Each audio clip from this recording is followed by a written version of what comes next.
let me dive into thou shalt as we continue this look at the Ten Commandments. We're going to read from the fourth commandment tonight, and then I'm going to pray and dive in as we look at the commandment that is given more airtime, or there are more words on than any other command, as God just goes through the list of, hey, these are the things that I want my people who were just set free from slavery but don't know how to live free to be able to, or to do inside of their life. So this comes from Exodus chapter 20, verse 8 through 11. It's where we'll be tonight, and I'm going to read that, and then we will pray and dive right in. It says this: God speaking to the nation of Israel says, "Remember the Sabbath day by keeping it holy. 6 days you shall labor and do all of your work, but the seventh day is a Sabbath to the Lord your God. On it you shall not do any work, neither you, nor your son, nor your daughter, nor your male or female slave or servant, nor your animals, nor any foreigner residing in your towns. For in 6 days the Lord made the heavens and the earth and the sea and all that is in them, but he rested on the seventh day. Therefore the Lord blessed the Sabbath day and made it holy." Let me pray. We'll dive in. Father, would you teach us from your word? Would just these instructions that were given thousands of years ago to your people minister today to the hearts of your people and lead and instruct our lives? Would you break through just the distractions fighting for our attention, break through the hardness of heart that our own sin and just the reality of having a sinful heart can create? And would you give us eyes to see and encounter the living God and the life and abundant life, the free life that he wants for us to experience? We love you. Amen. Well, when I was in college, I had a chance to be a part of the track team where I went to college, and I was a part of the field part of track called javelin, which is not very impressive. There's like 4 people who do it, so not a lot of competition if you know anyone who wants to be in a collegiate sport environment. So I was a part of this team, and every single year, one of the things that we would do as a training, or a part of training, was this day would come called the obstacle course day.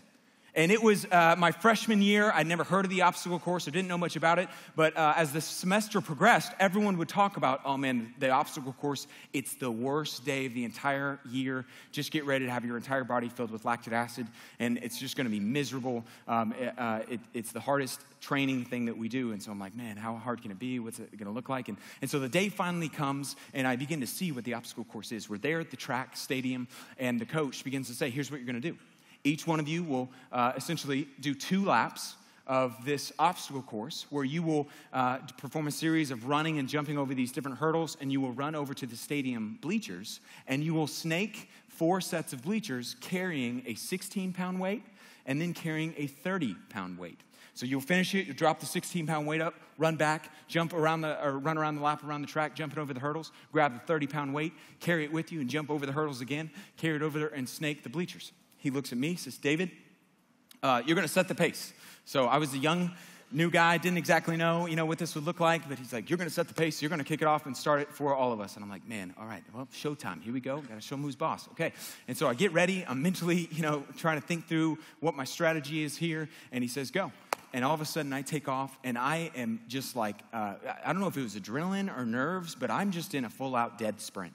And I'm carrying this shot put, and I'm going over the hurdle, and I'm snaking the bleachers, and I'm running up things, and I'm like, oh my gosh, I think maybe I was born to be a sprinter. I was made to do this. I'm breaking records. I could see the coach over there showing stopwatch, and I could tell, like, man, things are really going good. Set down the shot put, begin to snake the bleachers again, which just means to run up them and run down them in case you're not following me. And I go back, pick up the 30-pound weight, and I begin to start lap number 2, and all of a sudden, it's like everything in my body was like, we gave it all we had. Shut her down. Okay. And like, I couldn't move. I'm climbing upstairs, and my legs are beginning to wobble out, and I can barely feel anything. And I go from a dead-out sprint like Usain Bolt to I'm just walking and carrying the weight, and like literally to the point where like crowds, the track team is now gathering around being like, oh my gosh, they're having a pity party for like somebody put him out of his misery. What is this man doing here? He clearly doesn't belong here. And I'm running, and I had to walk the entire thing, and I finally finish, and I get over there, and I just collapse on the ground. And the coach comes over, and he goes, man, that was the fastest first lap I've ever seen. And he had like this thick accent. I won't even try it. But that was the slowest second lap I've ever seen. And I got last place. I mean, I got last beyond all the shot put people, everybody. I came in like minutes and minutes behind them because my pace had caught up to me, and it cost me. That I hadn't thought through, and just the pace that I had ran at eventually caught up to me, and it cost me. And the reason I start there is because tonight we're talking about this idea of Sabbath and kind of rest, and we live in a culture that just like that, it is no mystery that us as really a nation, a society, just in our generation, we are running at a pace like no one has ever run before. I mean, with technology and with, the advancement in work and with the ability to kind of constantly be on and checking email and constantly be available, you and I are running at a pace that if we are not careful, we, like much of America is experiencing right now, it is going to catch up to us. And it is going to cost us. I mean, stress, being overwhelmed is the number one cause of health and mental issues in our country. Think about that. America is the most overworked, developed nation on the planet. I mean, we just as a people, we run at this pace. And here's the challenge, or here's the problem, because I think all of us, nobody's like, yeah, I want to run at a pace where it eventually comes up to me and costs me. I don't think anybody wants to, but it just feels like everything, like the world around us is just running at this pace. Like I'm barely even keeping up with everybody. Life is just so crazy and hectic and work. And, everyone around me is climbing the corporate ladder and doing better. And so I'm not keeping up in any arena, let alone, I can't slow down. I need to do more. I mean, I'm not making enough money. I don't have enough time to, exercise. I don't have enough time to eat right. I don't have enough time to, focus on. I can't keep up on Twitter and Instagram posting enough. And all these other people have side businesses like Etsy, and they're selling some pyramid scheme thing. And man, I'm just like missing out on life. And I can't slow down. I feel like if anything, I need to speed up. And it feels like the pace, though none of us wants to be driven towards the edge, is something that, man, is just almost unavoidable. And tragically, we live in a day and age where it is just normal to be overworked and just stressed out. I mean, think about it. It's become commonplace to, when you ask somebody how they're doing, it used to be good. The common universally accepted response is, I'm doing good. It's just busy, gotta go, okay? And you never hear, or at least I never have, hey man, how you doing? I'm just rested. I feel great, rested. I've never heard that. It's just not something, and if you did heard it, you'd be like, he's going nowhere. You believe this guy? I mean, it's like almost a trophy that we have. And so what does it look like in a world that pushes us to the edge to find rest and to find Sabbath? I mean, think about this, and then we're going to dive into the text. The word stressed, and we've all heard that word stressed, of, hey, I'm just stressed right now. 100 years ago, someone saying, I feel stressed, wouldn't even make sense. Until the 1920s and 1930s, it was never used to describe how someone's emotions feel. It was a physics term. Like, it was only used inside of physics when you're talking about, like, oh, this bar bending and there's tension on it, the stress amount that's on there. And someday, some guy was like, that thing's about to snap. I feel like that's my life right now. And everybody else was like, me too. And it just caught on. I mean, that's a fact. And now everyone would say, I'm stressed. And so how in a world that feels impossible to find rest can the people of God who are commanded to find rest find it? And so tonight we're going to explore this incredible command God gives to the nation of Israel, the fourth command. They're in the order of priority. I mean, before he goes into, you shall not kill, shall not steal, he says, you are going to take a day off. And so we're going to talk about why that is and explore what it meant then, what it means now, and really what it's always been about. So we're going to be in the book of Exodus. If you have a Bible, you can flip there. The book of Exodus is about the exiting of the nation of Israel from Egypt into heading towards the promised land. So the nation of Israel has been slaves. They've only known slavery. 400 years they're slaves. God looks down, says, hey, I'm going to send somebody to deliver them, Moses. And Moses goes, let my people go. The nation of Israel is set free. And though they had been set free, all they'd ever known was slavery. So they didn't know how to live. They didn't know how to conduct their life. They didn't know how to do really anything other than what they were told. So God looks down and says, hey, I'm going to give you laws to lead you to life. Not to earn a relationship with me, but because you're in relationship with me. and I love you, and I want to give you laws that will lead you to life. So those are the 10 commandments and really the law in the Old Testament. So number 4 is this. We read it a second ago, but we'll read it again. Remember the Sabbath day by keeping it holy, which is a word that just means set apart, different from the other days. 6 days you shall labor and do all of your work, but the 7th day is a Sabbath. The word Sabbath is a word that just means cease work. That it means stop your work, stop from working.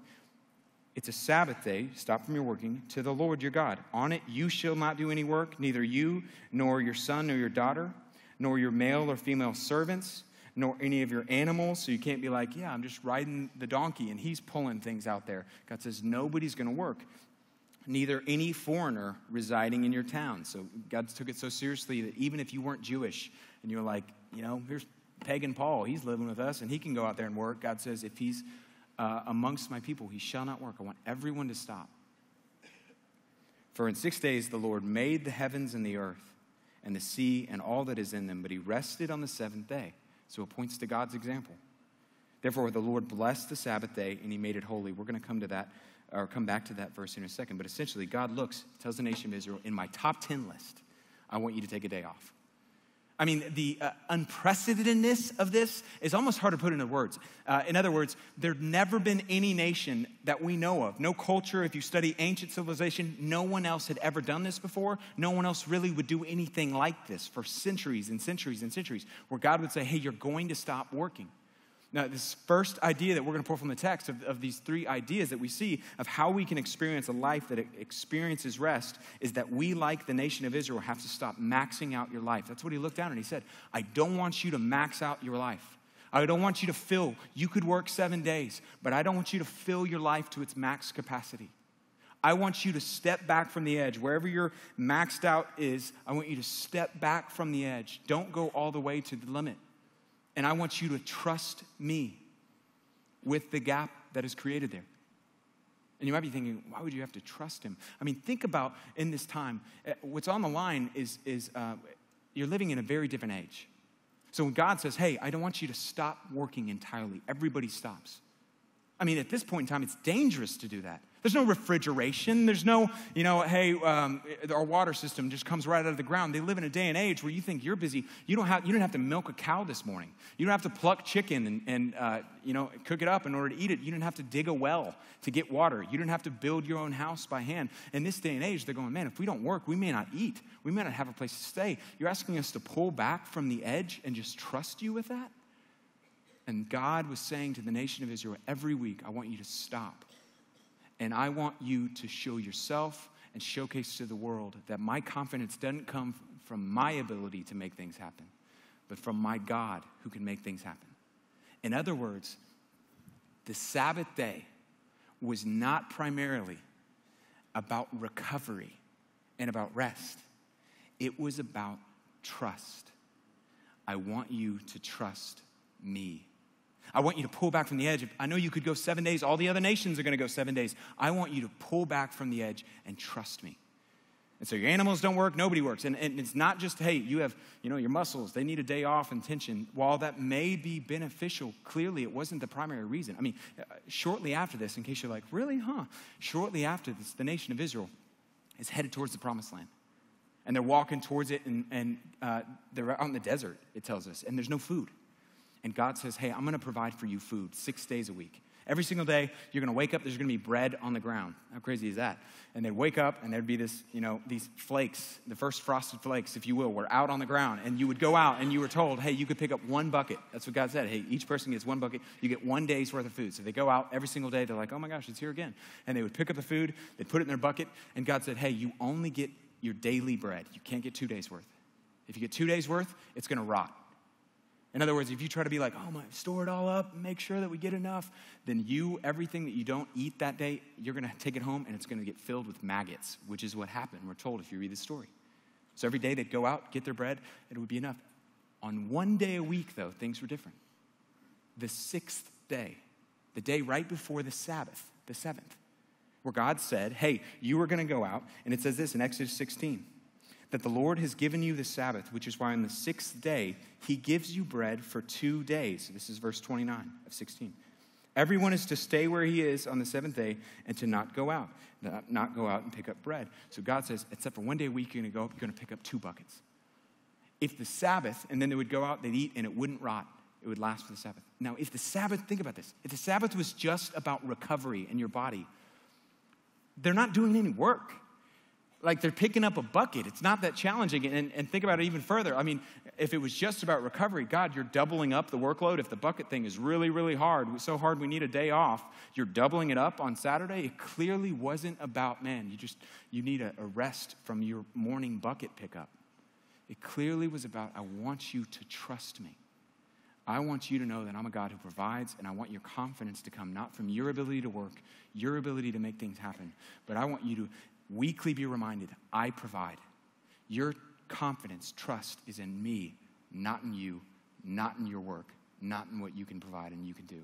And the nation of Israel was given this constant, week in, week out reminder from God. You are to depend on me.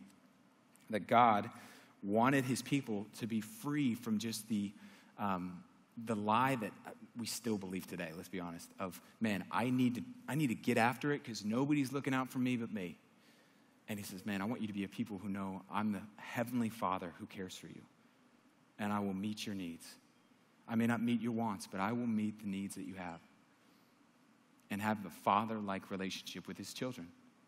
It's the same relationship he still wants to have today. I mean, think about it. Let me tell you who's the least stressed person in my life that I know. I have a 2-year-old son. He's not worried about anything. He's not worried about where he's going to eat. He's not worried about, like, do we have enough milk? Can I have more? Is this okay? He's not worried about, we have to force him to take naps where it's like, oh my gosh, I would kill to be in your shoes, my friend. And he's just not worried about anything. The only thing he thinks about is, am I going to get a Kit Kat today? I hope so. And I feel like this tyrannical father is not loving if he doesn't give me one. But he's not focused, not worried about anything. He has all of his needs met. And as silly as that sounds, that is the relationship that God invited the nation of Israel into. I don't want you to carry the burden and stress that if you don't, no one else is looking out for you. Because I'm a God who loves you. You can trust me.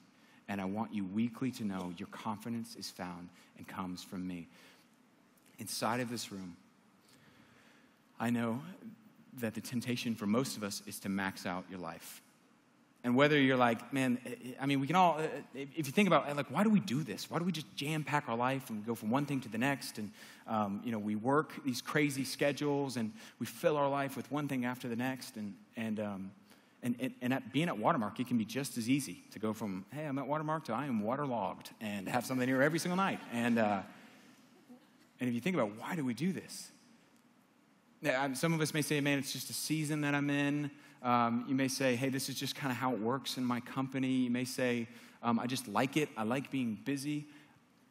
But I think the reason behind, for many of us, why we do it is there's this deeper issue. There's like a search for significance. Like there's something inside of me and something inside of maybe you where it's like, man, I just want to be seen as someone who like is valuable. I want to see as a go-getter, someone that they look at and be like, man, that guy he gets it done. He gets after it over there.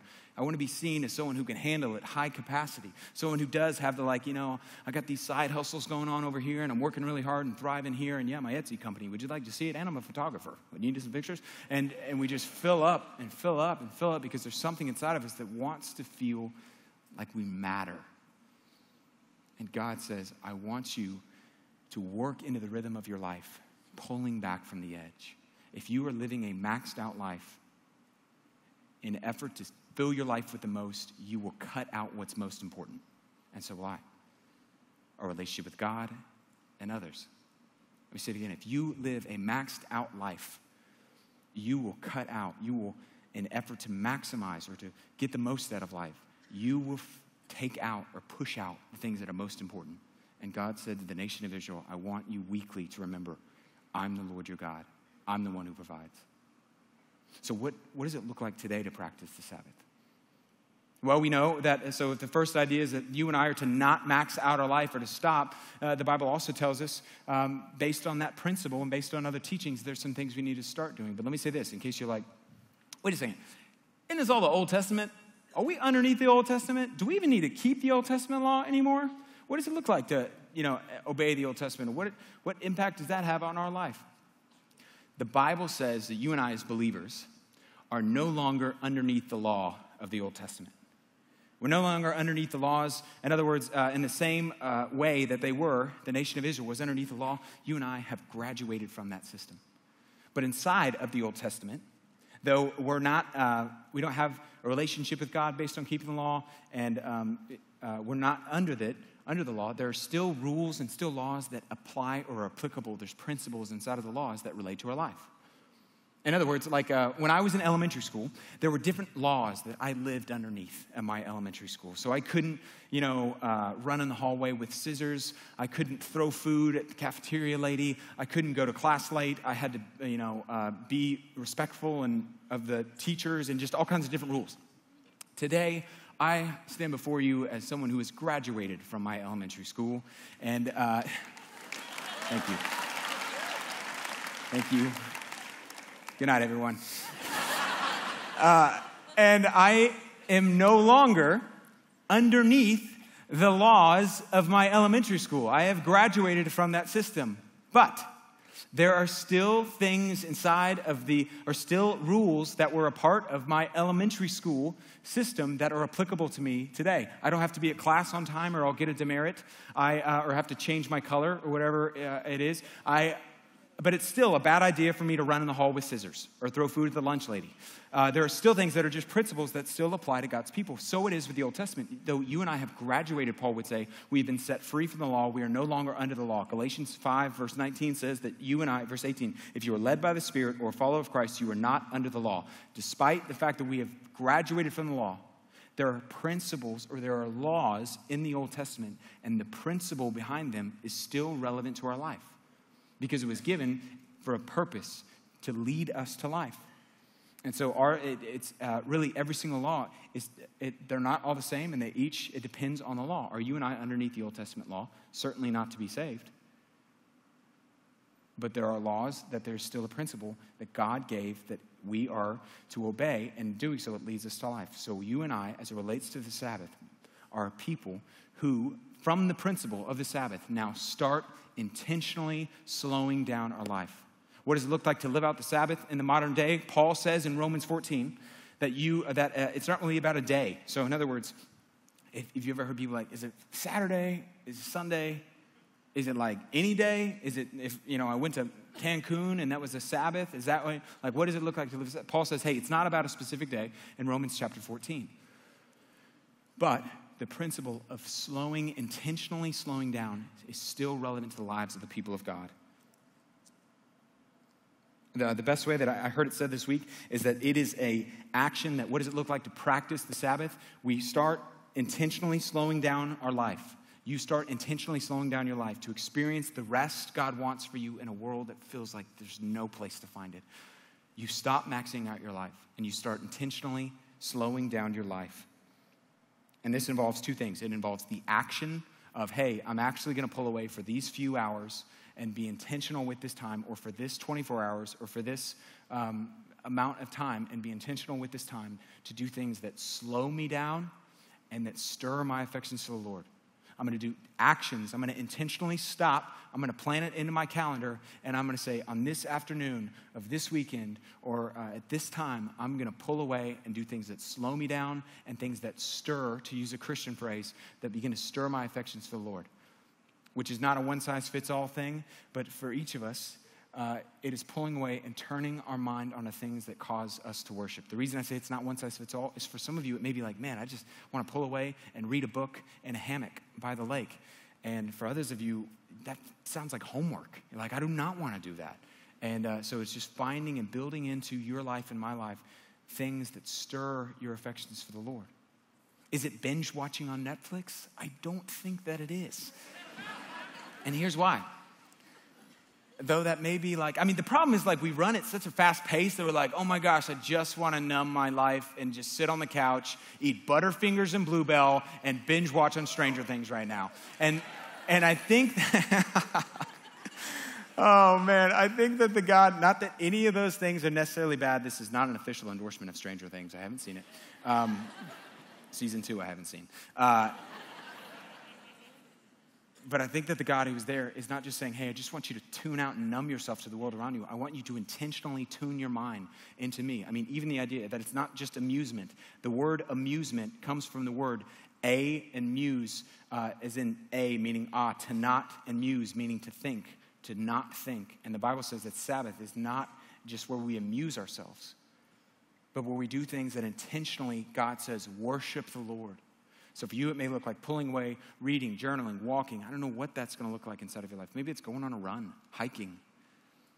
But it's times where you intentionally say, I'm going to do things that deepen my love for the Lord, deepen my appreciation for who he is. And then the other idea that comes from that is not just the action or the slowing and stirring, which came up from Daniel Crawford, who heads up our college. But the other, beyond the action, is this idea of attitude, that you and I maintain the attitude. I think this is honestly the most important, in case you're like, the action, what does it look like? Okay, go to the lake this Friday. I think above everything else in the Sabbath in the modern day context is the idea of the attitude of Sabbath, that it involves the action and the attitude. What do I mean by the attitude? God to the nation of Israel was saying, I want you to have it ingrained into your head.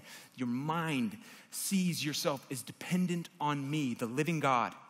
I don't want you to think, I don't want your mind to buy the lie that you're dependent on yourself or dependent on what others think, what others, the job that you have. You are dependent on me, and I want you to live dependent on me, moment by moment, day by day. That I want you to go through your life and walk in a dependence on me. You can take off a day a week and not live out the Sabbath.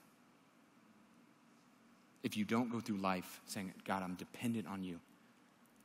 Like you can take off a day a week and it just becomes a thing to do.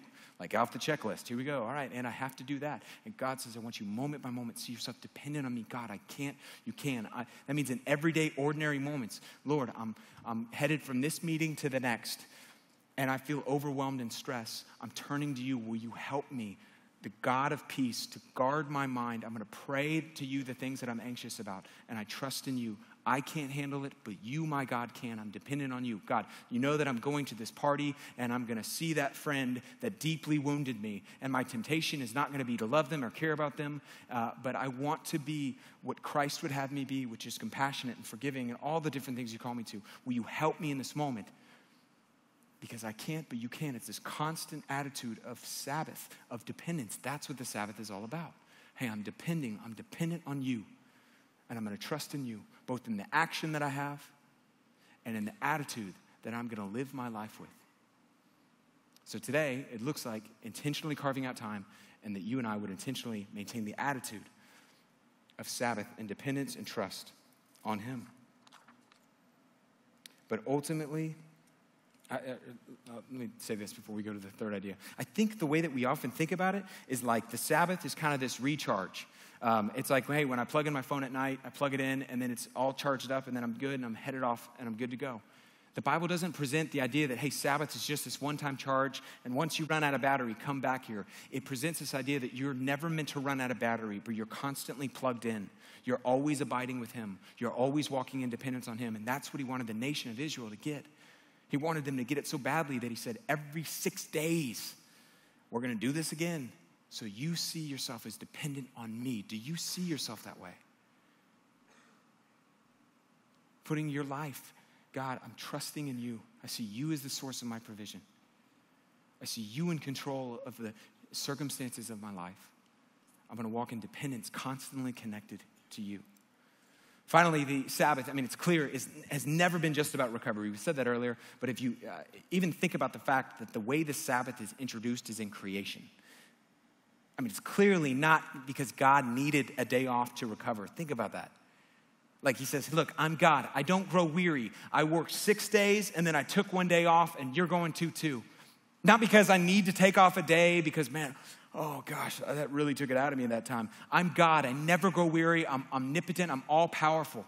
And yet I'm going to do it not because I need recovery or I need rest, but because I want to model for you something that I'm pointing all of creation towards.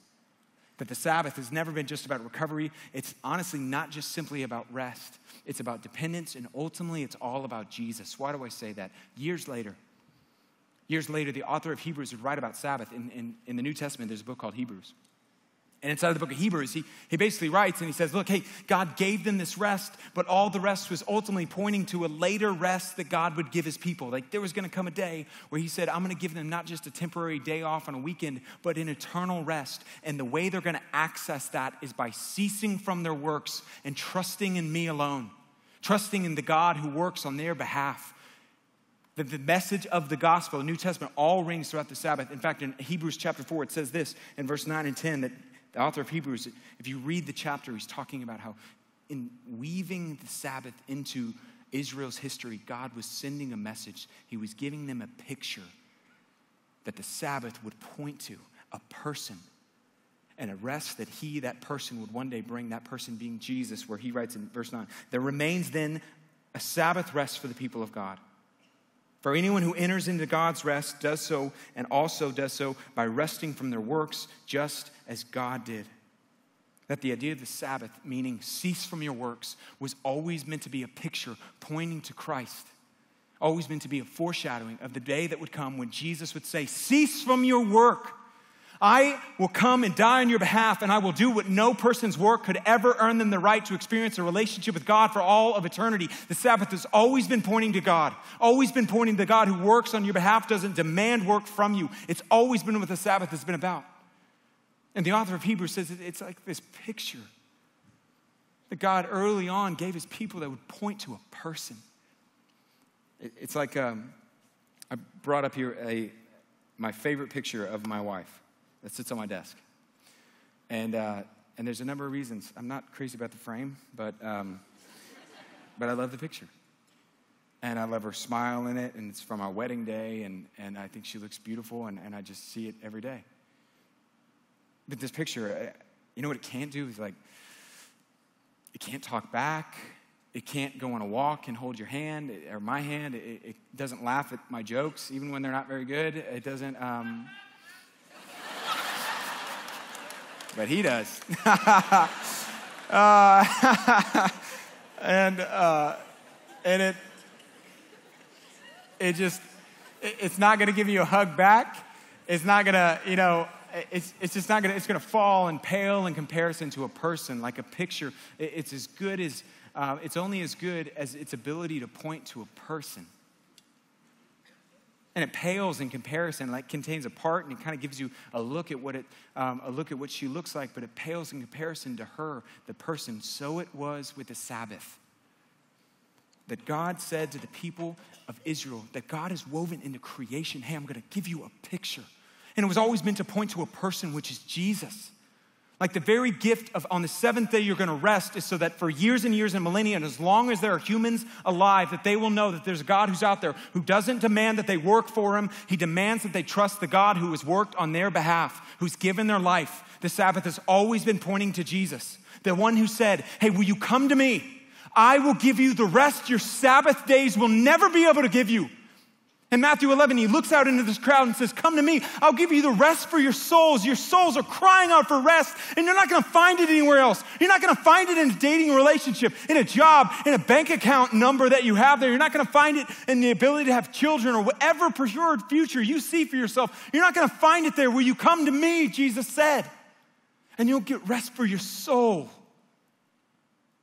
The Sabbath was always pointing to that.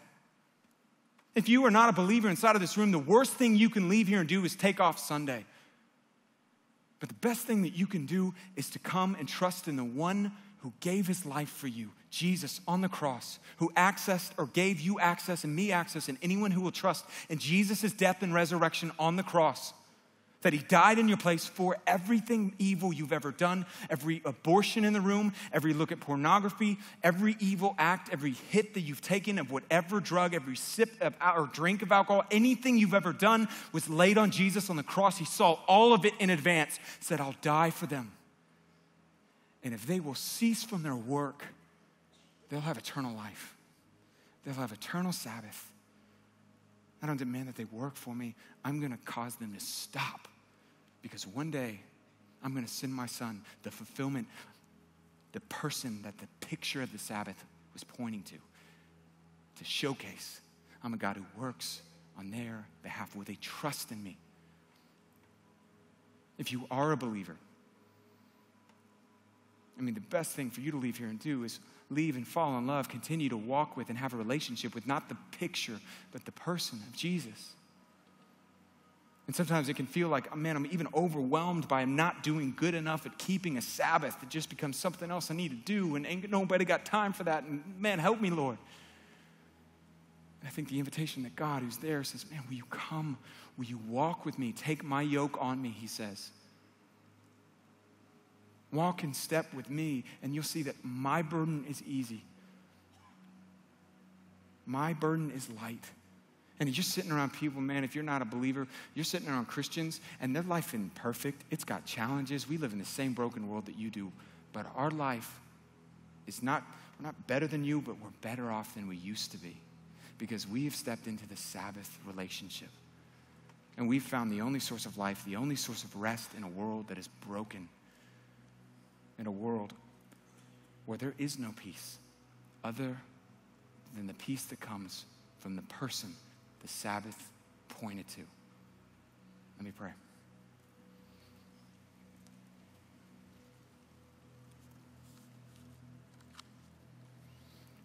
Father, as it's been said, our souls are restless until they rest in you. I pray for my friends in this room that live in the same busy city that I do, and that live in the same busy city of Fort Worth. They feel overwhelmed, they feel anxious, they feel stressed, they feel insecure, they feel unworthy, they feel like they're not good enough. Father, would you allow just the truth of who you are, a relationship with you, to break through from all the noise? Would you allow just people inside of this room for the very first time to come into a relationship with you by trusting not in how good of a person they are, but by trusting with Jesus, by trusting in the sacrifice that was made for them? And would you help us in the room who, Lord, we don't feel like your burden is easy and your yoke is light. Would you break through to that, Lord? And would you give us that rest for our souls? Would we begin to experience that? And daily put our trust in you. Daily go back to that well. Daily go back and experience having our thirst quenched at the only place it's possible to be found or quenched, which is you. Father, we come now to the altar. We worship you in song, and we thank you that you're a God who doesn't demand that we work for you. You worked for us unlike any other God, any other religion, any other thing that we've ever known. That you're a God of great love, and that love moved you towards your people, not away from them. We worship you in song.